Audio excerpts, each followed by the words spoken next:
Sam Larsson, welcome to your new club. Can you tell us something about yourself? What kind of player are you?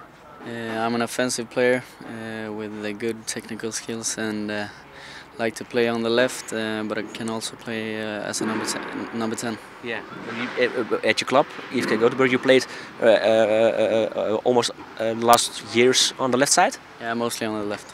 Yeah. So is that the kind of position Heerenveen bought you for? I don't know, for the left and for the number 10 I think. Yeah. Because the number 10 of this club, Ziyech, you know him, he left. You heard about it? Yeah, very good player. Seen a couple of clips with him and he's a very good player, so I'm happy for him and for the club to get a lot of money. Yeah, of course. And with some of the money they bought you.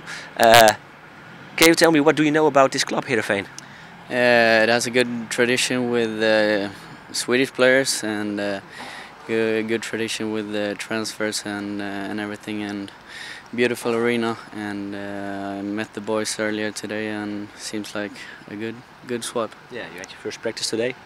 Yeah, only fitness session, so I'm going to train in a couple of minutes. Do you have any idea why Heerenveen bought you? No. Because you're a good player, of course, but... Yeah, I'm a good player, but it's up to me to show everybody why they paid so much money for me. Yeah, you're a little bit a player, how do I translate that, who likes to enjoy the audience, a public player? Yeah, I think so. The audience in Gothenburg like me pretty much, so I hope that the fans around here will like me as well. Yeah. You know, you already said something about it. A lot of Swedish players succeed here in Heerenveen. Do you know a few?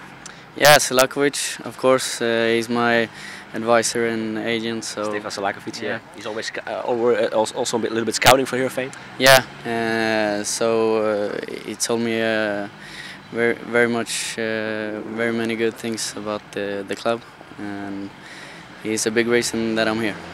Yeah, Selakovic, of course, but to be honest, that was not the biggest Swedish player who played here for Heerenveen. No, many big Swedes. Peter Hansson, I heard he played very well here. More? Lasse Nilsson, Erik Edman.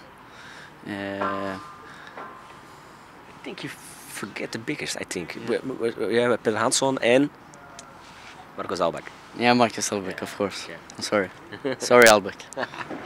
Hans Vonk, presentatienieuws krijgt West van Sam Larsson. Kun je even vertellen, wat voor type speler is dat en waarom hij hem hellen?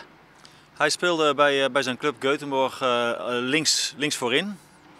Ze speelden iets anders, 4-4-2, maar de bedoeling is dat hij vanaf links zou komen. Nou, dat willen we graag ook dat hij dat hier gaat doen. Hij kan op rechts ook, hij kan zelfs nog achter de spits spelen, dus hij is redelijk goed inzetbaar. Ja, met het vertrek van Ziyech, Soenijk, sinds een keer ervan, is hij dan in ieder geval dat 10-positie misschien? Ja, dat laten we de trainers over, om daar een oordeel over te hebben. Ja. Wij weten dat hij gaat in ieder geval de voorhoede versterken.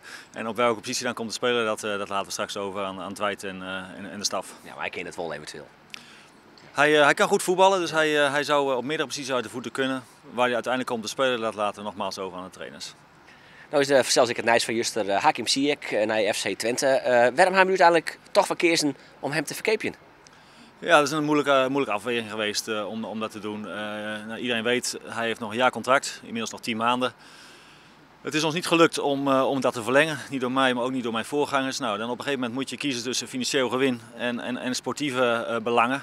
Nou ja, uiteindelijk geeft dan de doorslag dat je nog een goede transfersom kan overhouden voor een speler die 10 maanden later gratis de deur uitloopt.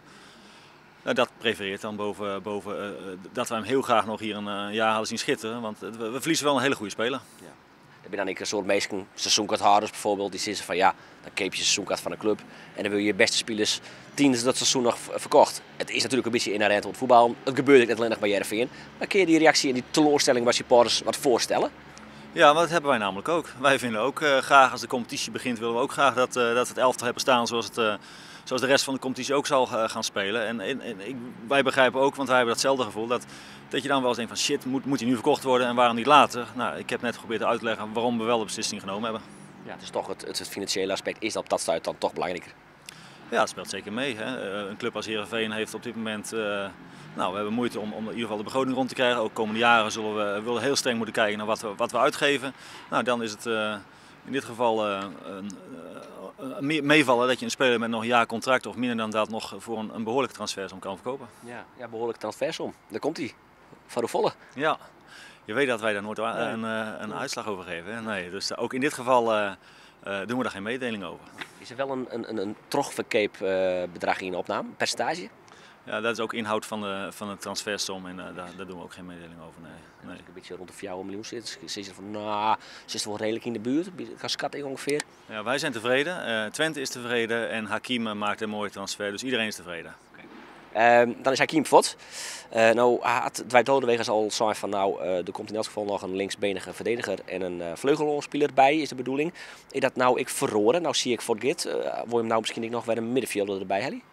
Nou, ongeacht of Hakim weg zou gaan of niet, we willen sowieso kijken waar we ons kunnen versterken.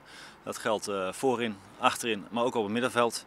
Dus als wij denken dat we een speler kunnen halen die ons echt beter maakt op een bepaalde positie, dan zullen we dat zeker niet nalaten. Nee, maar wat is de intentie nou? Wat wil je hem nou nog eigenlijk van 23 augustus?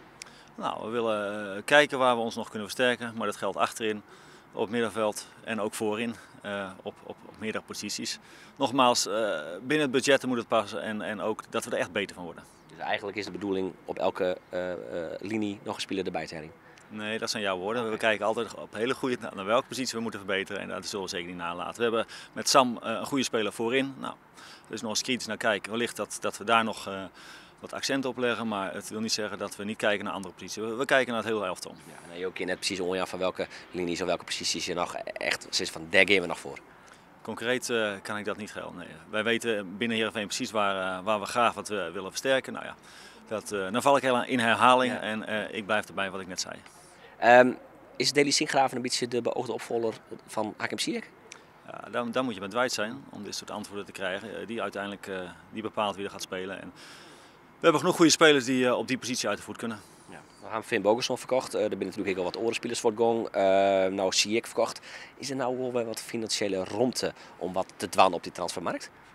We hebben bepaalde budgetten in gedachten voor wat we over hebben om ons te versterken. Nou, we hebben Dalkaart al gehaald, we hebben ook Sam Larsson gehaald, we hebben eerder Torsby hebben al gehaald.